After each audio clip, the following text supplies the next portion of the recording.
एक घने जंगल में एक चालाक लोमड़ी रहती थी।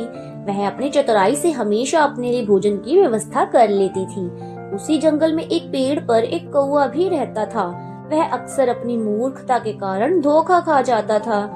एक दिन की बात है, वह कौवा कहीं से एक रोटी का टुकड़ा लेकर आया और पेड़ की ऊंची शाखा पर बैठकर खाने लगा।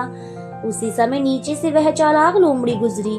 उसकी नजर कौवे की चोंच पर दबी रोटी के टुकड़े पर पड़ी। उसकी आंखें चमक उठी और उसके दिमाग में एक योजना बन गई।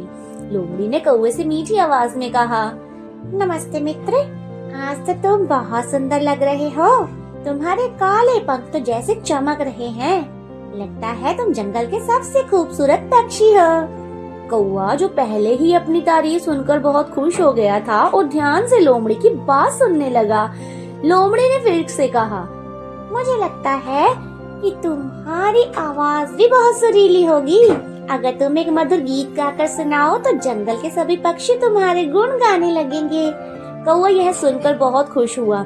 उसने सोचा कि अगर वह गाना गाएगा तो पूरा जंगल उसकी आवाज की तारीफ करेगा। उसने बिना सोचे समझे अपनी चोंच खोली और काव काव करके गाने लगा। जैसे ही उसने चोंच खोली, रोटी का टुकड़ा नीचे गिर गया। लोमड़ी ने पहले से ही तैयारी कर रखी थी। उसने झट से रोटी का टुकड़ा उठाया और बोली, मित्र कौवे, तुम सच में बहुत सुंदर हो, लेकिन तुम्हारी मूर्खता भी उतनी ही बड़ी है। यह कहकर लोमड़ी वहाँ से भाग गई।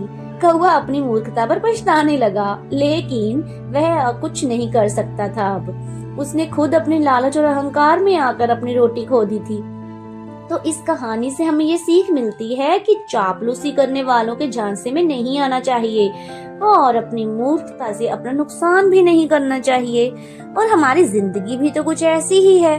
हमें भी बहुत से लोग ऐसे मिलते हैं जो अपने फायदे के लिए हमें झूठा प्यार और स्नेह दिखाते हैं, लेकिन ये विकल्प सिर्फ हमारे पास है कि हमें कौवे की तरह मूर्ख बनकर एक्सप्लॉइट होना है या अपनी समझदारी से ऐसे लोगों से खुद को सेफ रखना है।